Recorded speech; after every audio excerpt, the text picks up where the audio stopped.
بسم اللہ الرحمن الرحیم۔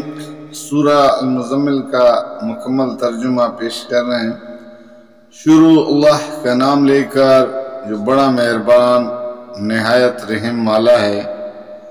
اے اوڑ لپیٹ کر سونے والے، رات کو نماز میں کھڑا رہا کرو مگر کم آدھی رات، یا اس سے کچھ کم کر لو یا اس سے کچھ زیادہ بڑھا دو، اور قرآن کو خوب ٹھہر ٹھہر کر پڑھو۔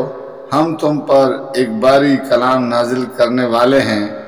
در حقیقت رات کا اٹھنا نفس پر قابو پانے کے لیے بہت کارگر اور قرآن ٹھیک پڑھنے کے لیے زیادہ موزوں ہے۔ دن کے اوقات میں تو تمہارے لیے بہت مصروفیات ہیں۔ اپنے رب کے نام کا ذکر کیا کرو اور سب سے کٹ کر اسی کے ہو رہو۔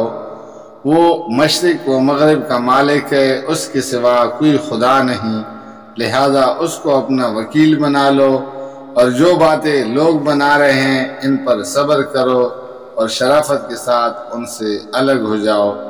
ان جھٹلانے والے خوشحال لوگوں سے نمٹنے کا کام تم مجھ پر چھوڑ دو اور انہیں ذرا کچھ دیر اسی حالت میں رہنے دو۔ ہمارے پاس ان کے لیے باری بھیڑیاں ہیں اور بھڑکتی ہوئی آگ، اور حلق میں پنسنے والا کانا اور دردناک عذاب۔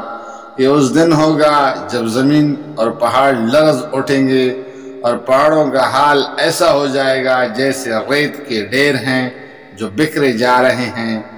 تم لوگوں کے پاس ہم نے اسی طرح ایک رسول تم پر گواہ بنا کر بھیجا ہے جس طرح ہم نے فرعون کی طرف ایک رسول بھیجا تھا۔ پھر دیکھ لو کہ جب فرعون نے اس رسول کی بات نہ مانی تو ہم نے اس کو بڑی سختی کے ساتھ پکڑ لیا۔ اگر تم ماننے سے انکار کرو گے تو اس دن کیسے بچ جاؤ گے جو بچوں کو بوڑھا کر دے گا اور جس کی سختی سے آسمان پٹا جا رہا ہوگا۔ اللہ کا وعدہ تو پورا ہو کر ہی رہنا ہے۔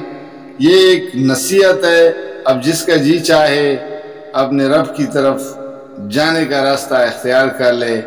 اے نبی صلی اللہ علیہ وسلم، تمہارا رب جانتا ہے کہ تم کبھی 2/3 رات کے قریب اور کبھی آدھی رات اور کبھی 1/3 رات عبادت میں کھڑے رہتے ہو، اور تمہارے ساتھیوں میں سے بھی ایک گروہ یہ عمل کرتا ہے۔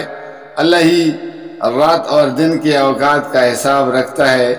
اسے معلوم ہے کہ تم لوگ اوقات کا ٹھیک شمار نہیں کر سکتے، لہذا اس نے تم پر مہربانی فرمائی۔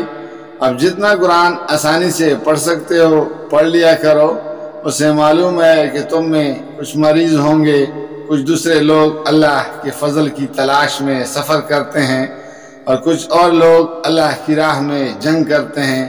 پس جتنا قرآن بآسانی پڑھا جا سکے پڑھ لیا کرو۔ نماز قائم کرو، زکوٰۃ دو اور اللہ کو اچھا قرض دیتے رہو۔ جو کچھ بلائی تم اپنے لیے آگے بھیجو گے اس سے اللہ کے ہاں موجود پاؤ گے، وہی زیادہ بہتر ہے اور اس کا اجر بہت بڑا ہے۔ اللہ سے مغفرت مانگتے رہو، بے شک اللہ بڑا غفور الرحیم ہے۔ جزاک اللہ، فی امان اللہ۔